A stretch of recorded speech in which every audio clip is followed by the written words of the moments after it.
Art Life video blog, day 93.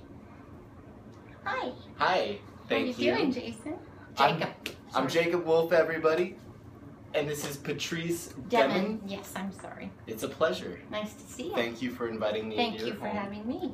I'm really excited to be here. Cool. So, you're a painter? I'm a painter. I'm a sometime painter. And? A 45-year painter. Wow. Yeah.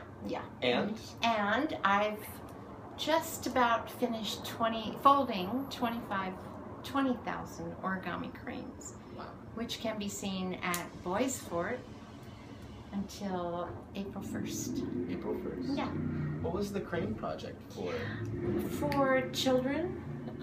My son and my grandson were basically rescued, their lives saved up at Dornbecker, and I always knew that I was going to do something for them. I started folding cranes on a whim. Helped start the Tualatin studio tour. Had a big giant studio.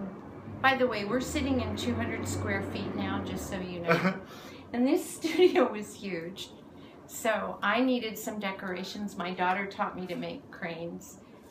And that was the beginning. So I'm up to almost 20,000 now. And you have... Yes, you can, when you move project? around, and yes, in fact, we could throw a bunch up in the air if you'd like. See? That's one of almost, I think I'm at 19,876 as of today. That's incredible. So when there's 2 bags of them over, you'll see, he'll show you. How long did that take you? This is my 7th year. Wow. Yeah, there's 5,000 of them up at Dornbecker Children's Hospital in the critical care ward. It's been a very heartfelt and blessed circumstance for me. I'm very involved with supporting child life, which benefits the families of children who are in hospitals. And my little bitty portion of it is going to be, hopefully, the Mama P Fund. I'm Mama P. That will help families have gasoline and a place to stay so they can visit their children who are critically ill.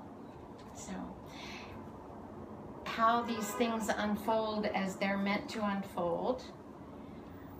The people that I'm involved with at Dornbecker, Peggy Adams and others in the Child Life program, have contacted all 6 hospitals here. So on March 29th, we're having a benefit for Child Life where you can buy the strings of cranes at Boys Fort. 902 Southwest Morrison, right on the Mac stop.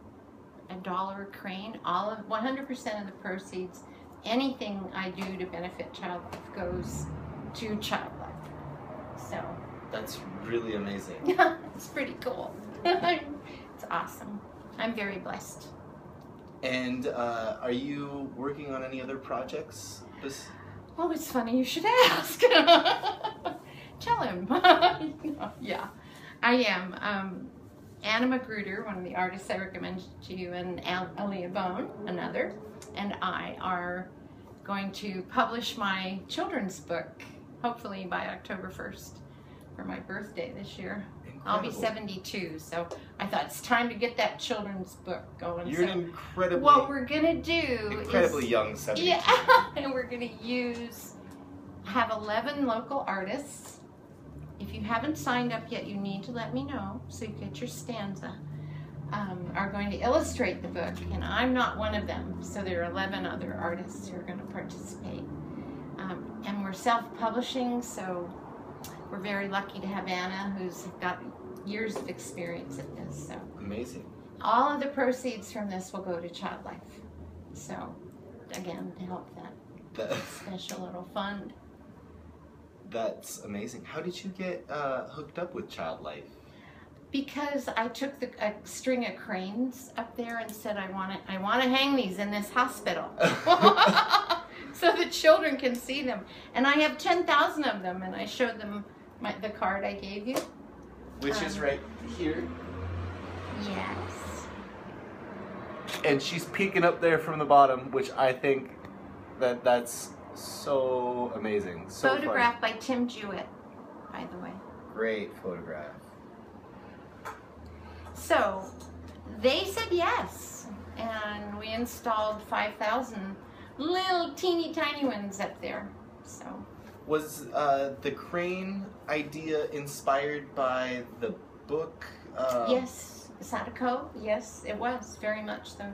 I had already folded way over 1,000 cranes, 10,000 to be exact, when we started the project, and I have written an essay about my feelings of war, and it's not gentle, shall we say, and firing all guns could be a metaphor. Anyway, besides wanting to help children hear, I think about them all every day when I fold, and I fold pretty much every day. At some point I'll fold a few, and sometimes I used to keep track of how many I did a day. My one day of, I think, 5 movies was 65 in a day. Wow. So that's a lot of folding.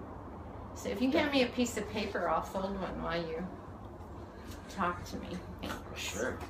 I have this little stick bamboo stick that I use. It's really getting great. I clean it off once in a while because it gets kind of funky, but it's a good thing. So how did you start your artistic career? I was 5 years old and drew what I thought should be in the Bible. Sorry, but that's the way it goes. That's how I started. What did you think should be in the Bible? Seriously, fruit and vegetables. That was it. That was it. Seriously, true story. When I was 16, I was living in Japan. I went to high school in Japan. Wow. I had my first modeling career as a teenager. Then another one at 40. I started painting, and this is not something appropriate to this video, but maybe in the second one I'll tell you this deep, dark secret. Keep coming back for more. Next time on Dark Life Video Vlog. Yeah.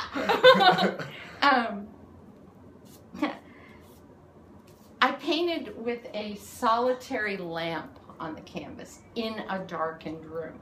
Well, what happens is you get a very dark painting and one thing is brightly lit.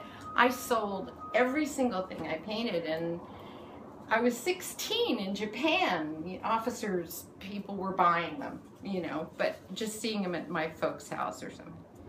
And that was really, you know, okay, all right, I'll do this and a million other things. 4 marriages, 4 children, lots of boyfriends, you know, so I have had an amazing life.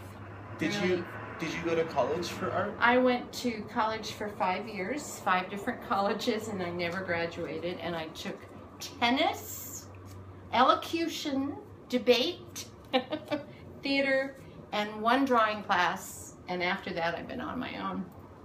Incredible. Self-taught, pretty much. Do you do research, read books? Or just like self-exploration?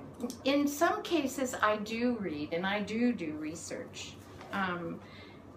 But mostly it's the canvas and the paint and the energy and the desire and the driven sense of, I have to get this down, and you don't really know why. I mean, these are questions Emmett should answer, you know? He really knows about this stuff. But for me, it's all stream of consciousness, pretty much every breath, you know? Mm-hmm. I mean, that's how I live. It hasn't always been this way, but I know. So, what was I going to say? I don't know. You're the interviewer, You're not right. me. I am the interviewer. I could ask you a couple questions if you want feel to free break. if you have No. if you have anything to Where's ask. your tattoo? No. Go ahead. Oh, I know what I was gonna ask. You said that you were working on, or you were doing research for a dragon boat Oh, project. you little stinker! Yes. Yes, I have a big canvas over there that I found at a secondhand place, and it has a great big hole in it. I had to rip all these rocks off the canvas, and it tore. And as soon as it got the hole in it, I thought, my dragon boat canvas, this is going to be perfect.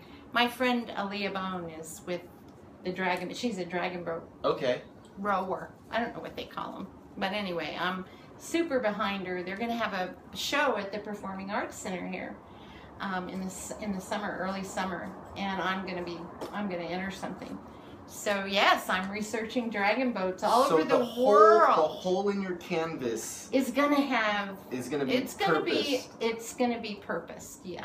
You want to see? I'll show you. I do want to see. I'll show it to you when you're ready to let me stand up and move around a little bit. Okay. Oh, my assistant. I have my friend Dan Pillars here, who's also going to be interviewed at some day. There it is, the hole. See that? This is the background. There's the hole. Said hole. See? And it's, so, yeah, I'm not going to try tell not you, to fall. but it's going to be this way. So the hole will be up here. Yeah. Awesome. Yeah, I'm getting ready to draw him now. Yep. Soon to Stay be tuned. a finished project. See, we like Thank hooks. Have you come back? And you just finished this. Yes. Do you want to tell us a little bit about this? I've been doing a lot of, I've done drip work for a long time. Most of the work I did in New Mexico when I lived in Santa Fe was dripping.